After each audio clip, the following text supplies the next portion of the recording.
Welcome to a bonus edition of the RotoWire NBA podcast. It is Wednesday, November 25th. I'm joined by James Anderson, who contributed a ton to our pre-draft coverage, as well as a number of other NBA offseason items with baseball. James' normal focus being in its offseason as well.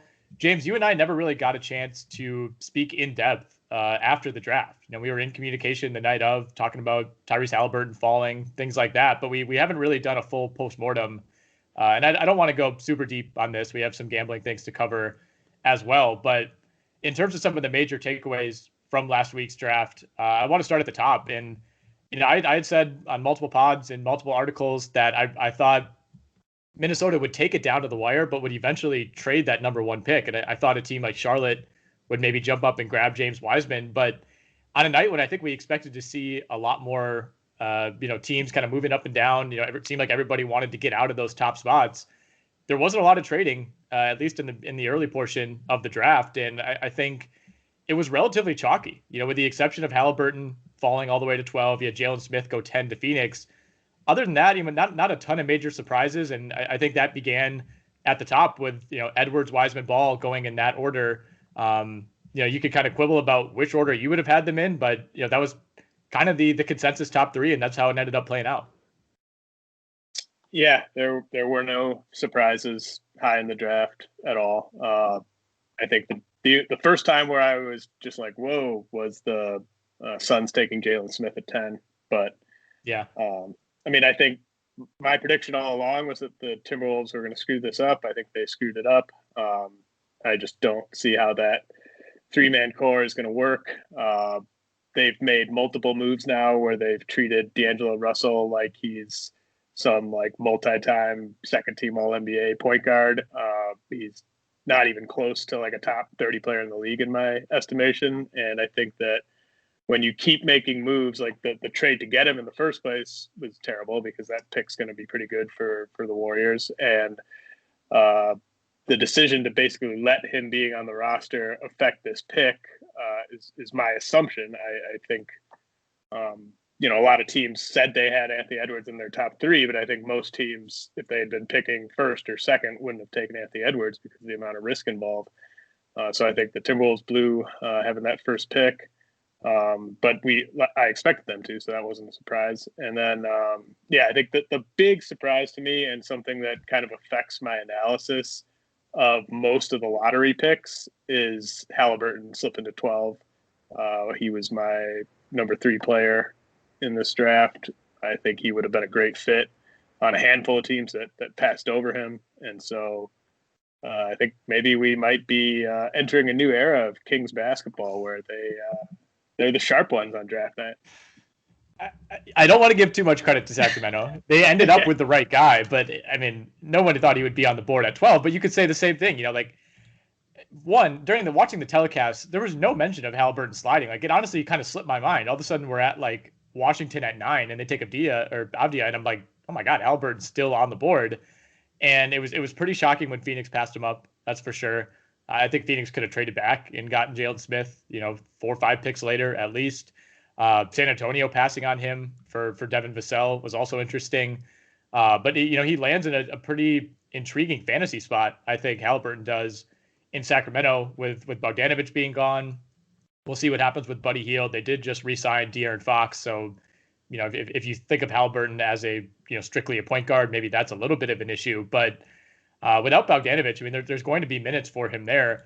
I was just surprised that of all the guys who are in that kind of consensus top 6 or 7, I was surprised that he would be the one to fall. I was with you. I thought he, maybe didn't have that sky high ceiling, but such a high floor, almost a lock, you would think, to just be a good player.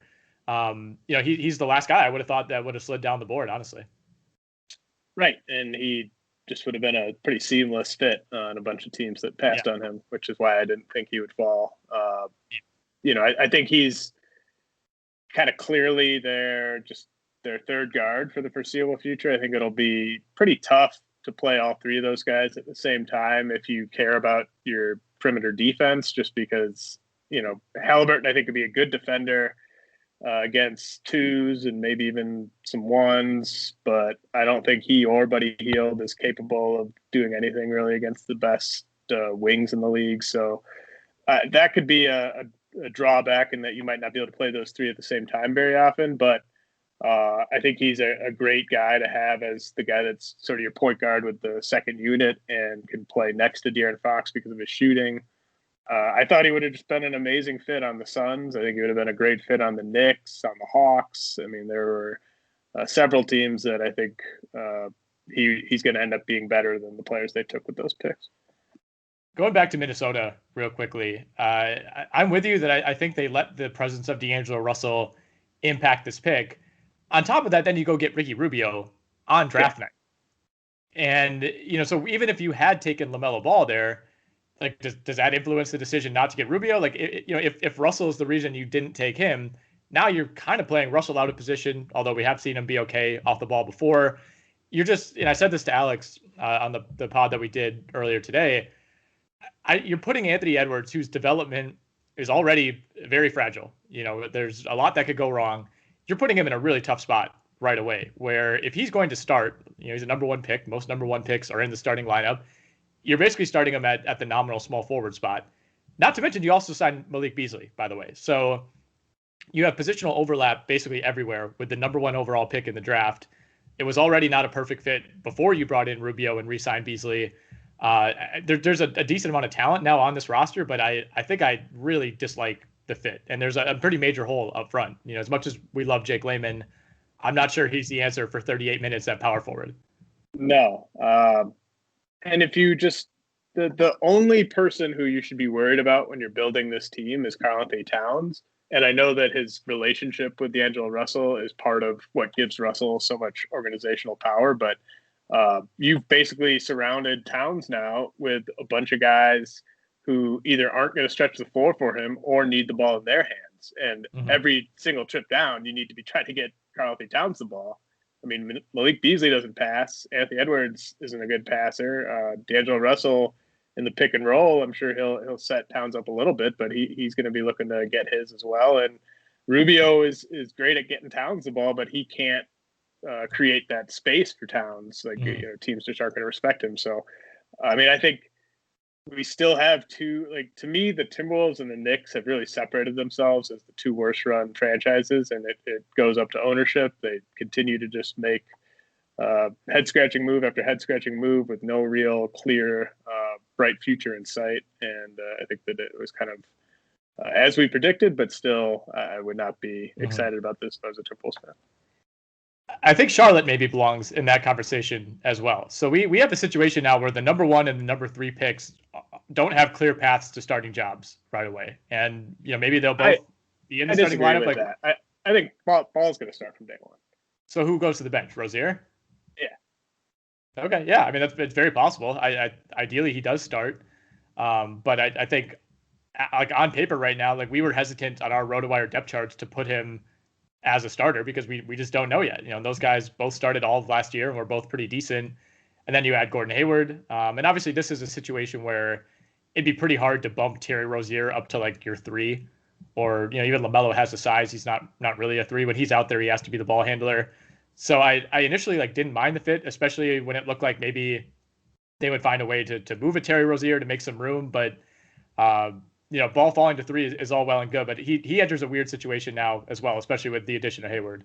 So I definitely think those three guards fit better than the three guards we were talking about in Sacramento, because I think LaMelo Ball, while he's clearly a point guard on offense, I think when he comes into the league, you probably want him guarding other teams' threes where he can just at least use his size.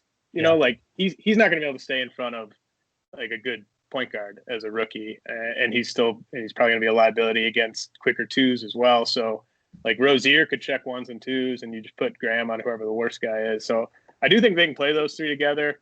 I just don't. I mean, I shouldn't say they're definitely going to start Ball, but I would be pretty stunned if they. It would be really kind of pathetic on their part to try to bring him along in like a 20-minute role. I mean, one of the nice things about having Ball is he's going to help your draft pick for next year if you give him as many minutes as you should, because he needs to go through these lumps he's going to go through as a rookie and as a second-year player, and you're going to lose a lot of games while he goes through those lumps, and you hopefully get another high pick. So I thought the Hornets, I think they deserve a ton of credit for not overthinking this, not drafting for need and taking Onyeka Okongwu and just taking the guy with the highest ceiling in the draft there. I mean, I know the Hayward signing was just a horrific number, but the one thing I will say in defense of that is I don't know exactly what they're going to do with that money that wasn't going to end up being bad. So basically the argument is it could have been worse. Yeah. I mean, I don't know if they're capable of giving out a $20 million a year deal that would not end up looking bad as soon as it got signed, just because I don't think a player is going to take a fair market contract to go there like that. So correct me if I'm wrong, but I feel like the Mavs have always been your Western Conference team. Like your kind of secondary team behind the Bucks. Oh, it was always in the Nash years, but since Doncic has gotten into the league, it's definitely been the Mavs. Yeah. Well, since you started reading up on Steve Nash's numbers when he won those MVPs, he had to step away. Did Dallas just strengthen its case with what it did in this draft? Adding Josh Green from Arizona. By the way, the over on 1.5 cats being drafted in the first round did hit, and it hit at pick 22 with Zeke Naji coming off the board to Denver. But Dallas adds Josh Green, and then in round two, I think it was the first pick of round two, they had Tyrell Terry, who it wouldn't have been that crazy if he was the guy who went 10 to Phoenix, and he was another guy where it felt like the ESPN telecast was not up to speed on how Terry's stock had risen over the past couple of weeks. There was really no mention of him falling at all. Another guy that you kind of forgot about until he was picked. But for Dallas to be pretty quiet in free agency, not be super aggressive on draft night, and then to end up with Josh Green and Tyrell Terry, I thought was a huge win, considering they didn't have a pick higher than 18. Yeah, I thought that they crushed it. Josh Green's a perfect fit on this roster. They can use all the defensive oriented wings that they can find. And then they've had a lot of success with guys like Tyrell Terry in the past. I mean, he kind of comes into the league sort of close to Seth Curry, from at least from a skill standpoint. I mean, it's going to take him a couple of years to get to that level, but I thought that was a really nice way to replace him. And obviously, Josh Richardson's a nice fit on the perimeter for them as well. So I think that they continue to do the right stuff. They haven't blocked that 2021 cap space yet. I mean, their ceiling for 2021 is going to come down to Kristaps Porzingis' availability, and I have my doubts there. I mean, it just kind of seems like we're headed to one of those careers where he's just missing 25, 30 games a year, pretty much every year, and you kind of cross your fingers that he's available in the playoffs. But what they've done around him and around Luka has been really impressive this offseason. Cole Anthony going 15 to Orlando, a little bit higher than I think you and I maybe would have taken him. I keep going back and forth on Cole Anthony, but in your article that went up on the site after the draft, you named him a winner, and I assume that was mostly because of where he was drafted, a little bit higher than expected. But I'm with you. I'm kind of intrigued by this fit all of a sudden, whether he's playing, kind of behind Markelle Fultz at first or alongside Markelle Fultz. I think he went to a good spot as far as him developing into the type of player who we've talked about, where if he's going to be good in the NBA, it's going to be in kind of like a minor starring type of role. And Orlando was one of the few teams in that range that I think there's a path to offering him that. Yeah, exactly. I think it's a really nice fit. I mean, how long have they been looking for a true, primary ball handler type of guy? And right. Anthony, I'd bet against him becoming a good starting point guard, but he has the tools to kind of make that happen if he can improve his decision making. Most notably, I think he needs to be a better team player and less of a gunner. Part of that was just the team he played on at college with, I think the Tar Heels were playing with two big men all the time, and brutal to watch. Just a lot of bad players around him. So you can't fault him 100% for what happened there, but I think he's maybe more than a dark horse for Rookie of the Year. Honestly, I don't know how many minutes he's going to get, but the number one stat that voters look at for Rookie of the Year is points per game, and he can go get a bucket. Right now, I think he could go get a bucket in the NBA. He's probably going to shoot below 45% from the field, maybe even around 40% if he's lucky. But if he's averaging 15 points a game this year, that might be enough to take down Rookie of the Year. Well, we'll get to those odds in a bit, but he's sitting at 60-1, and I am with you. I think at that number, it's worth a little sprinkle at the very least. Before we do get to the odds, is there any one or two other guys that you want to hit on, one or two other teams that you either like or dislike what they did? I thought that the Celtics did a really nice job getting Aaron Nesmith at 14. Yep. I liked, the Thunder have had an amazing offseason, obviously, but I thought getting Pokusevski, that's like the perfect, when you're like 4 years away from contending, that's the perfect guy to take because you can give him as much time as he needs. And I don't love Precious Achiuwa, the player, but I just think getting him into Miami's system, he's not going to be allowed to do any of the BS offensively that he was doing at Memphis. Like, he's just not going to be able to play it. He takes those shots. And they're going to get him into even better shape. And he's going to just, he's not going to have to do too much too fast. And whenever he's ready, he'll get a chance. But, I mean, physically, he's just really, really impressive. So I'm excited to see what the Heat can do with him. I did not like what Detroit did in free agency, but I was pretty excited about the Pistons after the draft. I think getting Hayes at 7 was fine value there. You take Isaiah Stewart with Portland's pick at 16, and then they end up getting their hands on Sadiq Bey from Villanova, who was, I believe, originally drafted by Brooklyn. That was one of the picks that was passed around 100 times, but that was a solid 3. I thought, guys, Bey's probably the most ready right now.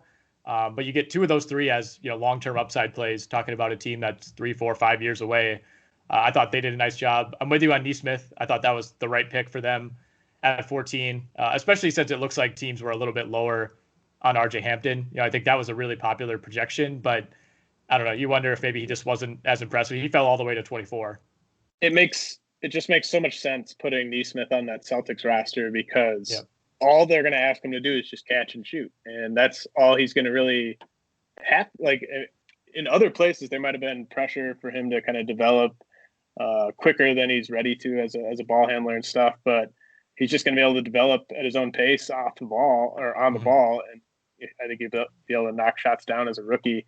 The Pistons, I mean, I would need like multiple charts and spreadsheets to really kind of assess what they did this offseason and give it a grade. But I mean, just so many moving parts. But I think you're right. I mean, I on the one hand, I like the Isaiah Stewart pick. On the other hand, the Mason Plumlee contract makes 0 sense. And I don't know what they're doing with the roster on the whole, but there are some solid moves mixed in there. And yet, amidst all that, Derrick Rose remains on the roster. Inexplicably. Hey, they're going to trade him for a lottery pick at the deadline. Is what they would probably tell you. The Lakers still have a need. I'm just saying. All right, let's look at the DraftKings Sportsbook, where we always turn for our NBA odds. We'll start with the title odds, which, after the draft, they're not going to change that much. Most of these teams don't really have impactful picks coming in. And even after a free agency period like this one, just some minor movement. Lakers are still the favorites at 3-1. You have the Clippers at plus 550, the Bucks sitting at plus 550, Brooklyn at 6-1, Boston 13-1, Miami 15-1.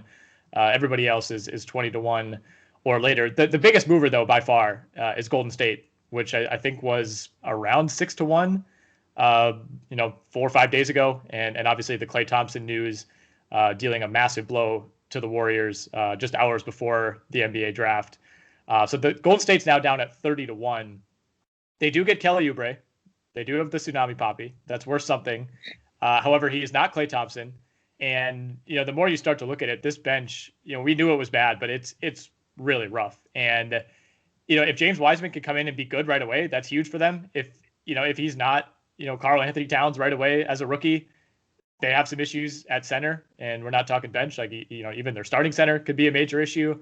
So, in retrospect, the more I think about it, I'm not sure I would have felt great picking the Warriors to win the title, even with Klay. But I mean, what is their ceiling, and maybe more importantly, what is their floor now? Essentially swapping out Klay and grabbing Kelly Oubre. I mean, their floor is they're right back where they were this past year. I mean, they need it. It's just how much Steph Curry are you getting, and what Steph Curry are you getting, and to a lesser extent, how much Draymond Green and what Draymond Green are you getting. But like, first and foremost, like, their probably at best a borderline playoff team if Steph isn't pretty darn close to the last time we saw him version of Steph. And then they still need Draymond to kind of really step it up as well.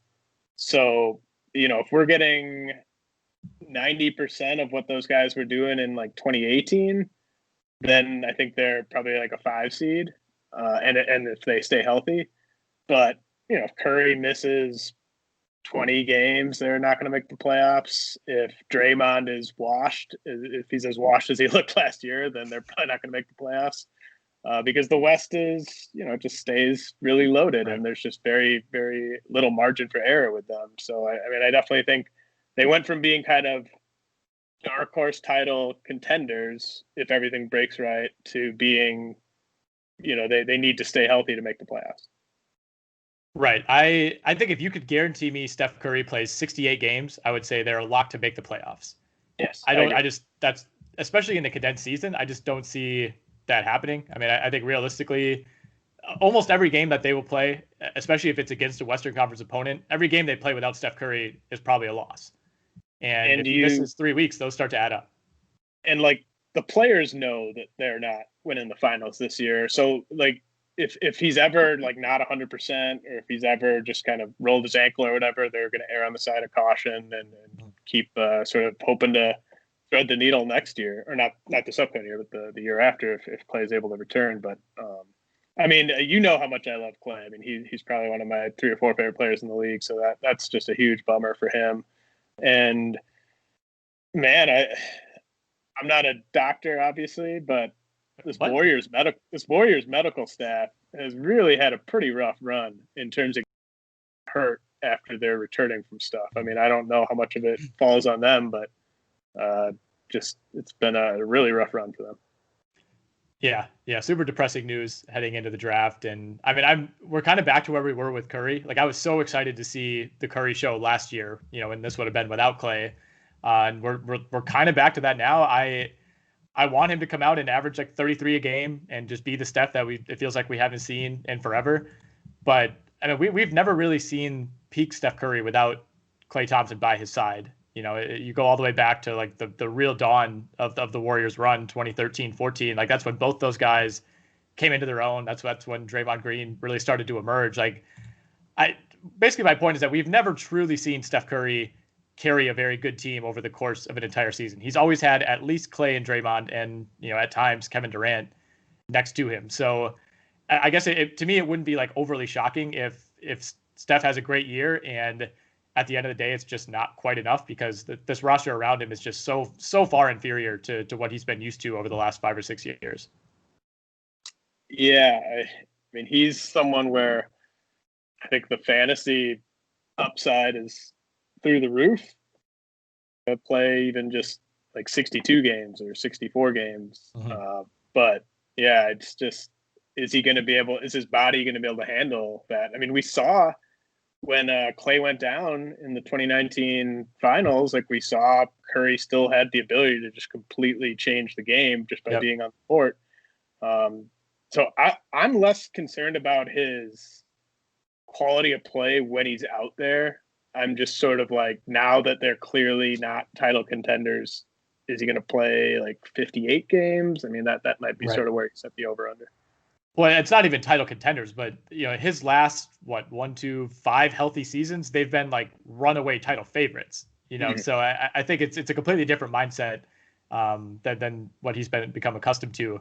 So let's throw out the Lakers, Clippers, Bucks, Nets. I think if everything breaks right for Brooklyn, especially, it wouldn't shock anybody if one of those 4 teams won the title.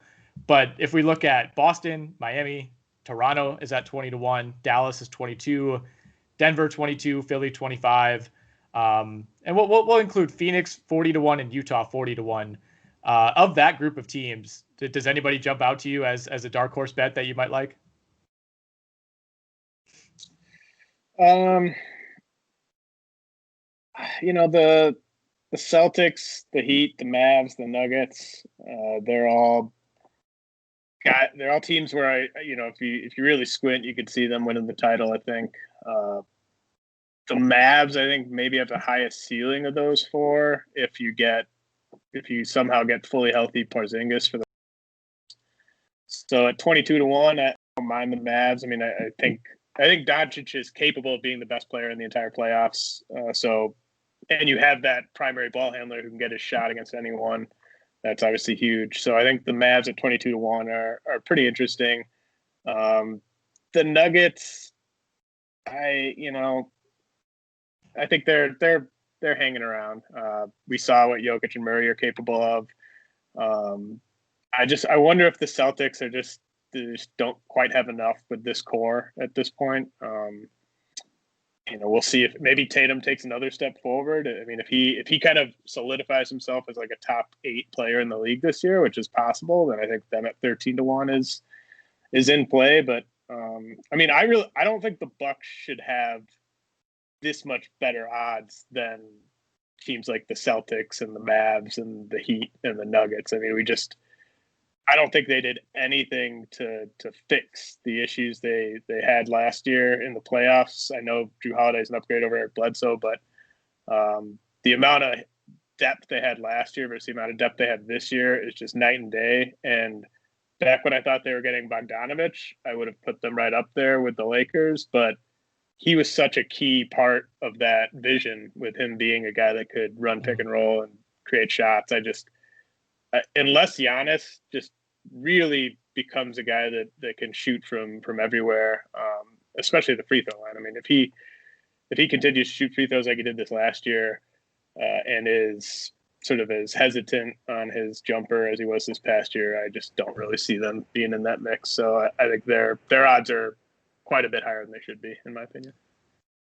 Yeah, I think most of these look about as they should. I'm a little lower on Toronto, but I understand, them being at 20-1. I feel like their run with this core, as Lowry especially gets older, you lose both your big guys, the LA teams this offseason. I feel like they'll take a step back. But yeah, once you get outside of that top 8 or 10, as usual, it's pretty hard to make like an impassioned case for why the Portland Trailblazers at 50-1 will win the NBA title. Well, I do actually. I think the Blazers. Okay, never mind. So the Raptors at 20-1 is just ridiculous. Like that's like they weren't going to win the title this past year, even though they were a great regular season team, and they're going to be worse this upcoming year than they were last year. And the one thing I'll say about the Blazers is it's possible they could have the best player in any series. And I love their offseason. I mean, I love Robert Covington, but come on. Well, I mean, you get Nurkic for a full year, and I love Derrick Jones Jr. as like you just have Covington and Derrick Jones Jr. as the guys that are just playing defense. And I'm not saying they are going to do anything, but like I think the Blazers have a better chance of winning the finals than the Raptors, and they're much lower odds. No, for sure. I think like Blazers, Nuggets, those are comparable teams, especially with the Nuggets losing Grant. There should not be a 28-point difference, or however you would phrase that. Why are the Rockets 30-1? Like the Rockets, they're clearly not going to win the finals. Yeah, I feel like they were like 30-1 when James Harden wanted to be there. Yeah. Now the reason that they're 31 doesn't even want to be there. They had their good coach and they had everything working. Like then they were 30-1. Yeah. Yeah. I don't know who right now is looking at these. They're like, I'm going to bet. I'm feeling good about the Rockets right now. That's good value. How confident would you be in saying that one of the Lakers, Clippers, Bucks, or Nets win the finals?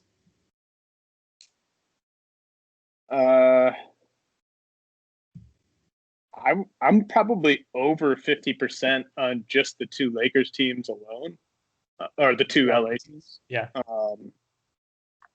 Like if I could bet on one of those two being the championship, like I would take those two over the field. If you expanded those four, I guess maybe like 85%, 90%, something like that.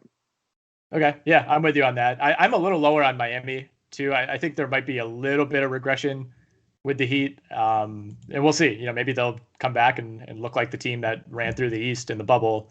But I think there's a chance they take a slight step back, at least in the regular season. Which of the LA teams do you think improved more over this last week? I think the general answer has been the Lakers.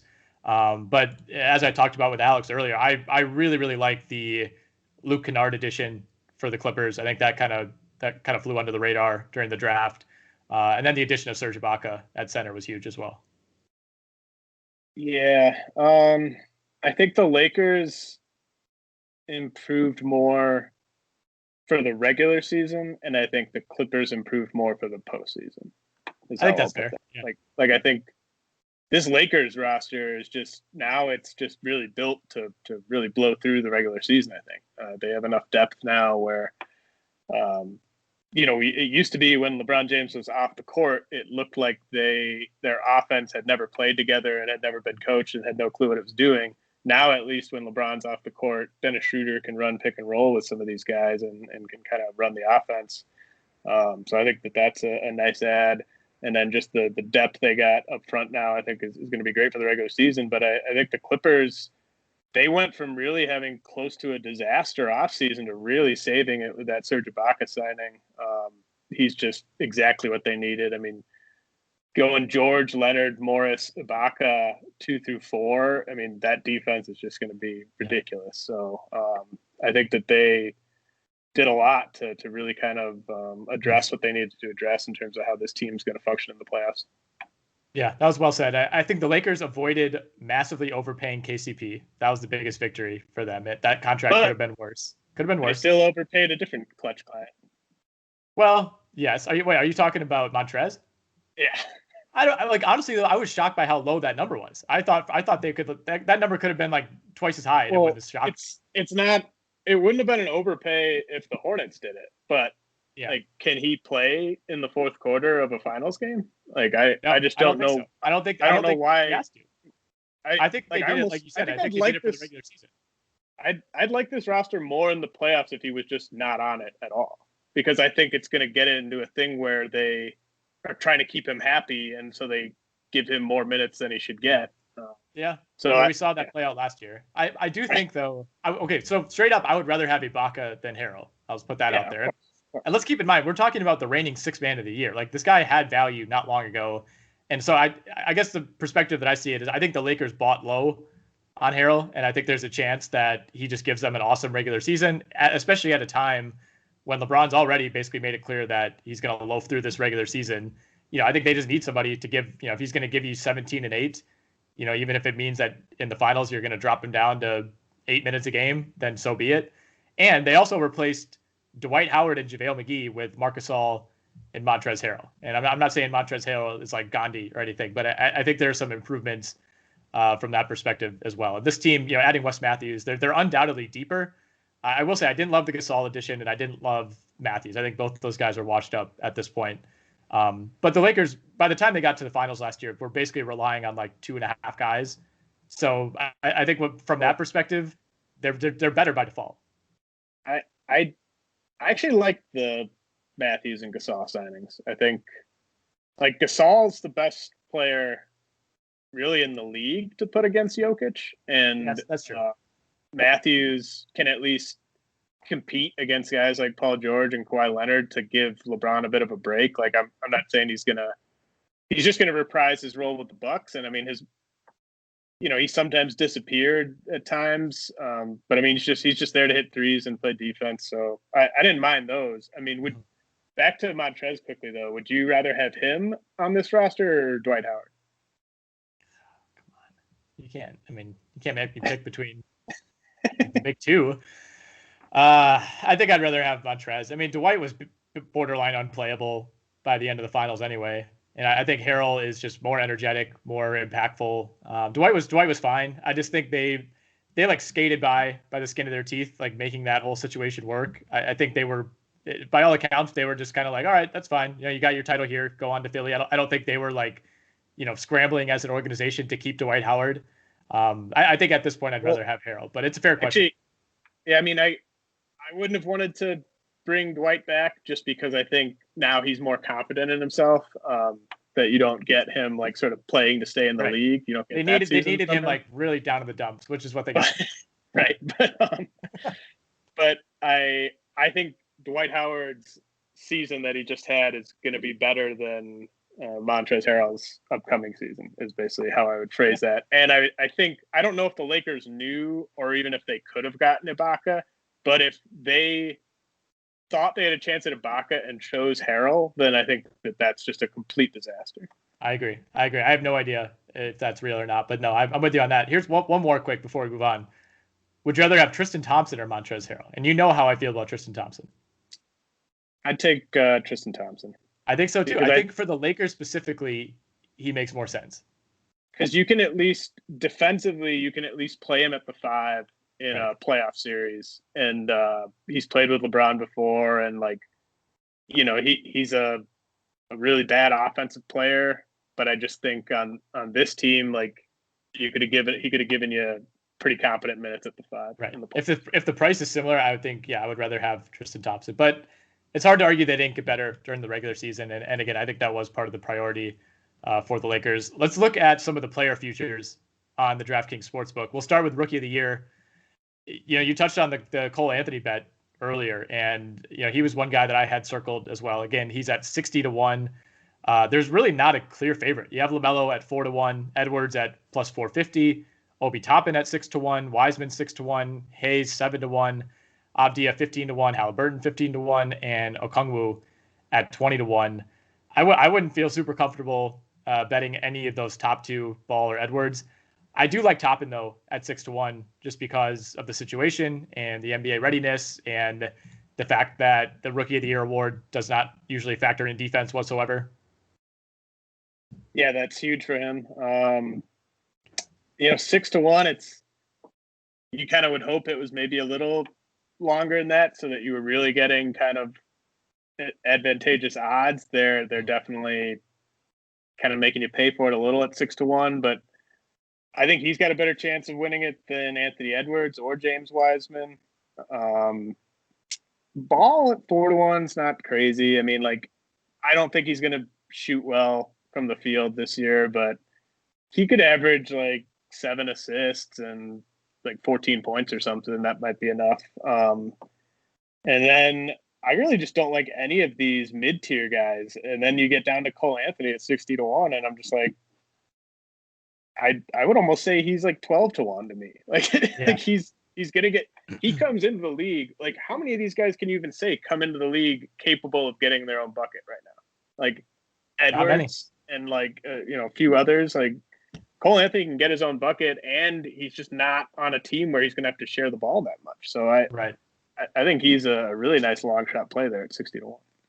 So Wiseman at 6-1, I could see a path there where he starts every game and is just really competent. He's not gonna give you 20 and 12 as a rookie, but if he averages a very efficient 11 points and 7.5 rebounds and a block and a half, and the Warriors are maybe a little better than people expect, I think there's a case for him as just a great role player type of fit. And that would be a situation where there's no one else, there's just no other clear winner, which I think is kind of how this maybe shapes up.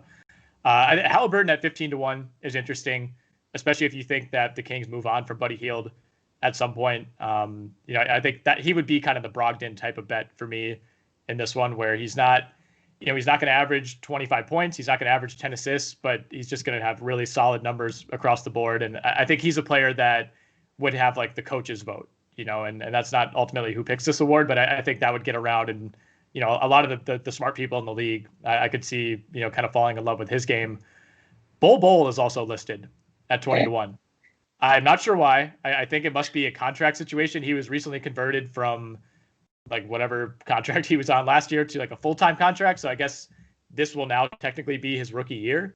Again, I'm not sure why or how exactly he qualifies, but I would not advise betting on Bol, but I don't know, 20-1. Yeah, I would just not advise betting on Bol. Okay. Pokusevski at 50-1. Well, see, who makes these lines? Does the person that made these lines know who Pokusevski is? Why is he more likely to win Rookie of the Year than Cole Anthony? Sadiq Bey is 80-1. Tyrell Terry is 100-1. Can I take the under on any sort of counting stats Pokusevski bet this year, or just minutes played? He might not even play in an NBA game this year. I could see him just playing the entire year in the G League. And absolutely ripping it up in the G League. Yeah. Yeah, of course. Yeah. Okay. All right. So before we move on, who is your official Rookie of the Year pick as of November 25th?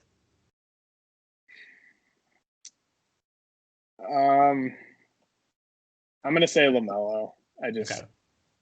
I don't think whoever wins Rookie of the Year this year, it's not going to be a good rookie season by Rookie of the Year standards. Yep. But you have to look at someone that's going to have a fairly high usage rate.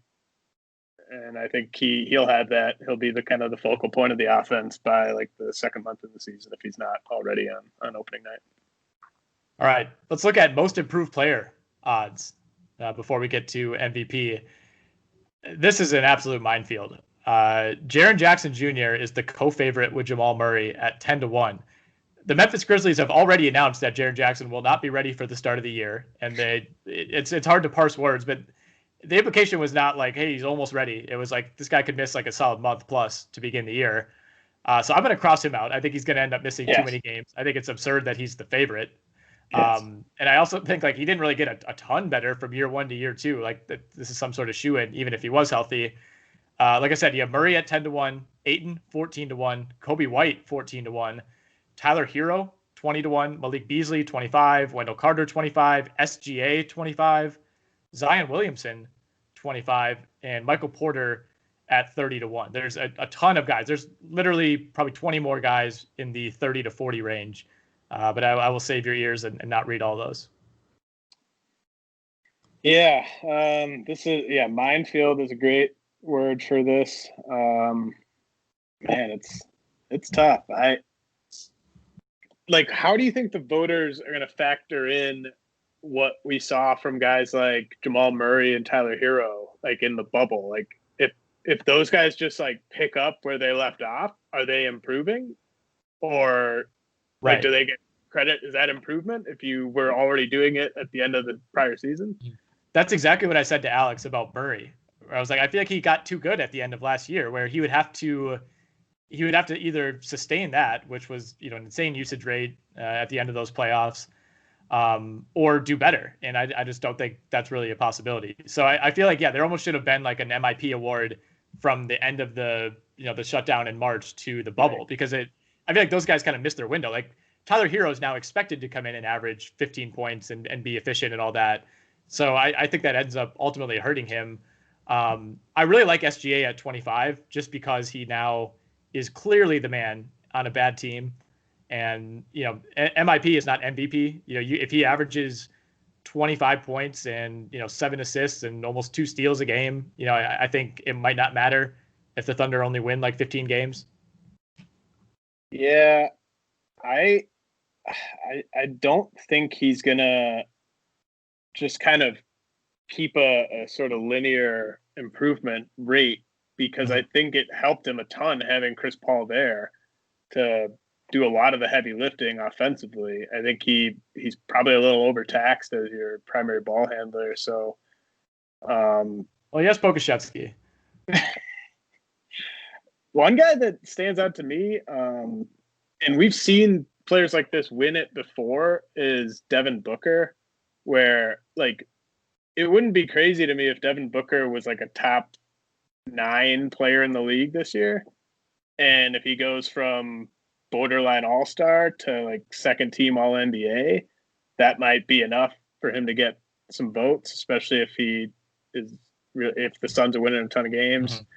Mm-hmm.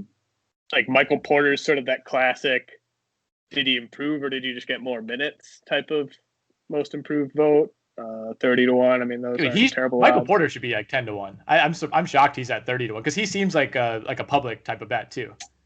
Right, like you're gonna you already have media talking about him like, oh, they can't trade him. He's too good. Like so I think he's with Jeremy Grant leaving. I mean, I know they're getting Will Barton back, but Michael Porter definitely thinks he's getting 20 shots a game this year. So if he's getting enough minutes to get those shots up, he's going to get those shots up. And so, yeah, I think 30-1 on him, 33.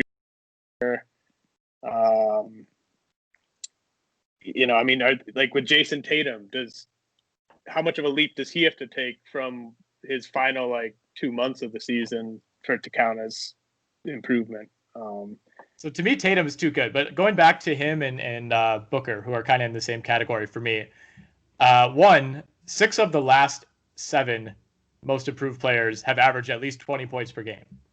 So that's a big thing. I mean, it's one of those awards again that typically is just, kind of purely stats based. There's not a lot of context. It's often, if you go from averaging 17 a game to 23 a game, that might be enough. So there is a case for guys like that who could jump up in terms of scoring. And I'm now going to read you the last 8 most improved players. These are not, I'm looking at the odds now. These are not Gary Trent types. These are not Mo Bamba types. Here they are: Brandon Ingram, Pascal Siakam, Victor Oladipo, Giannis, CJ McCollum, Jimmy Butler, Goran Dragic, Paul George. All those guys are at the very least borderline stars. Who's the worst player of that group? Probably Goran Dragic. Yeah. And he won it at age 27 too. Almost all those other guys, everybody else won it between age 22 and 25. So if you kind of want to use, recent history as your guide, you want to look for somebody in their 3rd to 6th year who is probably going to average 20 points and is maybe a borderline all-star. Okay, let me give you a couple that I think are interesting that are 80 to 1 or longer. Okay. All right. Jalen Brown at 80 to 1. Love it. How is he 80 to 1? Yeah, I think he could make the All-Star team this year. I almost was very close to making it last year. Yeah. Dude, that's a great. Yeah, I love it. And then McCall Bridges at 100 to 1. What if he makes second team all defense or something like that? Doable. And then McCall Bridges has worse odds than Jordan Poole. And Justice Winslow at 100 to 1, just because he's been pretty much nothing in recent memory, and if he were fully healthy, and that might be a good situation for him. But those are. I think you can really get fun with some of the long shots here because there's no real rhyme or reason to Jalen Brown being 80 to 1. Why? He's better than almost every player ahead of him on these. Well, and odds. I think I would argue that he's in the perfect position to win this award. He's not Tatum's too good to win it. I think Jalen Brown is he fits that perfect mold. Yeah, you get Hayward out of there. Those two guys could be. I could see Jalen Brown averaging 24 a game and getting some all defense buzz and stuff. I mean, there's some interesting names lower in this list. I like Tyler. I think Tyler Hero is closer to the player we saw in the bubble than the player we saw before the bubble. So I just don't know what the mindset of voters is going to be. I think Hero makes sense. I think Michael Porter makes sense. But there's a lot of interesting names lower down. All right, last one. I want to hit on Zion at 25 to 1. I think people will want. He will almost come in as the incumbent. I think people want Zion. He didn't win Rookie of the Year. We only got to see a glimpse of him. I think if he just he doesn't have to do as much as these other guys on the list would have to do to win it. If he just comes in, stays healthy, and even if he isn't that good on D and he gives you 22 and 8, I think he wins it in a landslide. 22 and 8. You think he'd win it? I just think people want him to win it so badly that the standards will be lower for Zion. I just think people's expectations for him, I think expectations is kind of the key to winning this award. If people think you're going to have an awesome season and you have an awesome season, are you going to win most improved? No. I think I see where people want to put Zion on everything. People are going to want to put him on their first team and their, everything. So I get where you're coming from, but it's just he's either going to be healthy and in shape or he's not going to be. And if he's healthy and in shape, he's going to get down ballot MVP votes. Yeah. Yeah, I think that's fair. The other names I would throw out, and then we can move on. Christian Wood at 33 to 1, I think is interesting with him now in Houston. I have to say it, RJ Barrett at 50 to 1. Although with the way this roster is coming together, I don't maybe love that as much as I thought I would. He's a good one though, because expectations are so low. If RJ Barrett just has a good year, he'll get both. Yeah. He has the same odds as Josh Jackson, who's also at 50 to 1. Here's one I actually like a lot. Mitchell Robinson. If he finally just plays 30 minutes, I think that he's the perfect candidate for the numbers to just, if he just does exactly what he's been doing the last 2 years and just plays more minutes, it's going to look like he made a huge leap. Yeah, I think I actually like Mitchell Robinson, I think, more than I like Barrett. I mean, the problem with Barrett is, I don't I don't think he's very good, but they're just not giving him any opportunity for success with this roster. Like, has there been a roster with less shooting on it in the modern NBA? Like it's a joke. Yeah, he's in a terrible spot. All right, let's finish out with MVP. Not a lot of changes here either. Luka is now a slight favorite over Giannis. Luka's at plus 440, Giannis at plus 475. Curry at 8-1, Davis 8-1, LeBron 10-1, Durant 16, Harden 16, Butler 20, Jokic 20, Kawhi 20, Lillard 20, and Jason Tatum all at 22-1.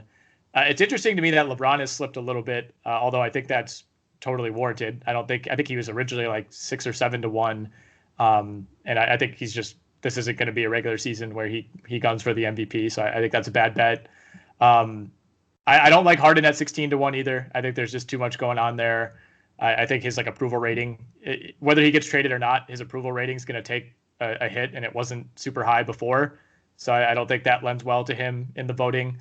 So I guess the first question is, are you going, if you had to put down $100 right now, would you put it on anyone other than Luka or Giannis? Yeah, I'd put it on Anthony Davis. Okay. I think it's just setting up really well for him, because I think, LeBron, of all the players in the league, LeBron probably wanted the season to start in December less than anyone. And so now he kind of saw last season that having the best, last season was probably the best regular season he's capable of having at this stage of his career, and he still didn't win the MVP. Mm-hmm. So I can't imagine he thinks it's realistic for him to win it again, to win it this year, by even just doing what he did last year again. So I think he will take some strategic games off to try to stay fresh. I think having Dennis Schroeder there will allow him to do that. And the Anthony Davis we saw in the bubble was playing at an MVP level, offense, defense. Voters have gotten a lot better at factoring in defense when it's close at the top of the ballot. And he could kind of do what Giannis did this past year and win MVP and Defensive Player of the Year if he stays healthy. So voters never vote a guy 3 times in a row. So, Giannis is just he could win it. Like if he shoots 70% from the line and 37% from 3, he could win it, but he's going to have to do that type of thing, I think, to win it for a 3rd year in a row. Curry could definitely win it if he stays healthy. So you're kind of just making a bet there on how many games does he play. He probably would have to carry them to like a top 5 seed, I would say, to win MVP. Luka, I get why he's the favorite. He's going to have to stay healthy and probably get them a top 5 seed to win it. But to me, Anthony Davis is just such a complete player. He's in his absolute prime. He's on a roster that's going to allow him to have a lot of success. So I think Davis at 8-1 makes a lot of sense. So here's my case for Giannis. And I don't think this will happen for a number of reasons. But 2 years ago, 2017-18, he played just under 37 minutes per game. And this past season and the year before, that number went down pretty dramatically. He was barely over 30 minutes per game in 2019-20, 30.4. If you prorate last season's numbers to 36 minutes, Giannis finishes with 35 points, 16 rebounds, 6.6 assists, 1.1 steals, 1.2 blocks, and we know the efficiency numbers. I don't think they're going to play him, especially in a condensed season. There's really no reason for the Bucks, who will be, again, a very good regular season team, to play him 36 minutes. But if for some reason he did, I think the numbers would be so overwhelming that he could totally win it a 3rd time. I think that's a solid case. The counter is that Bud didn't even want to play him 36 minutes a game in deciding playoff games. So I don't know. And then he would get asked about it, and he'd be like, "Yeah, well, they were at their cap, couldn't play him more than that." Right.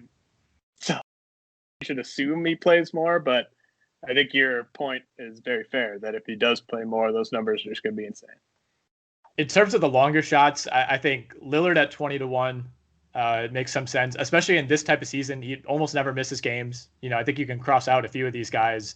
Kawhi, LeBron, Jimmy Butler is 20-1. Like, those guys are just going to miss too much time and probably knock themselves out of it. But Lillard probably won't, and if the Blazers are the 3 or the 4 in the West, I think he'll have a case. Tatum at 20-1 is relatively interesting. I don't like Booker at 30-1 because I think the arrival of Paul means that even if they hit their ceiling, the credit probably gets split two ways. Beyond that, I don't know. And this is always the case. I mean, you're not going to find it. You're not going to find an MVP bet that you love at 150-1. No, I think MVP is spot. I mean, finals winner, I think, is another one, but MVP, you really shouldn't be looking past the top like 6 guys. It's going to come from there. It pretty much always does. So which of those top 6 guys plays like 75 plus games? I mean, that's pretty much what it's going to come down to. I like your case for Davis. I think I would put my money on KD, 16-1. I think there's just enough value there. Obviously, they're factoring in, the concern about the injury, but I like that the Nets, at least to date, don't have James Harden on the roster. I think that would be ultimately more trouble than it's worth. And I think if they roll with this team, I think Durant's going to have a monster year. And, kind of like Zion with Rookie of the Year, I think there's going to be a lot of people pulling for Kevin Durant. And, maybe that lowers the standard for him a little bit. Yeah, I was going to say, like, the media is just going to be falling all over themselves to pat him on the back if he's looking like his old self. That's what I'm saying, right? Oh, yeah. And I think whereas like Giannis has to outdo himself, Luka has some concerns. Obviously, the roster for Curry is not great. I don't know. I think if Durant stays healthy, I think he has a really good shot. So at 16-1 is good value.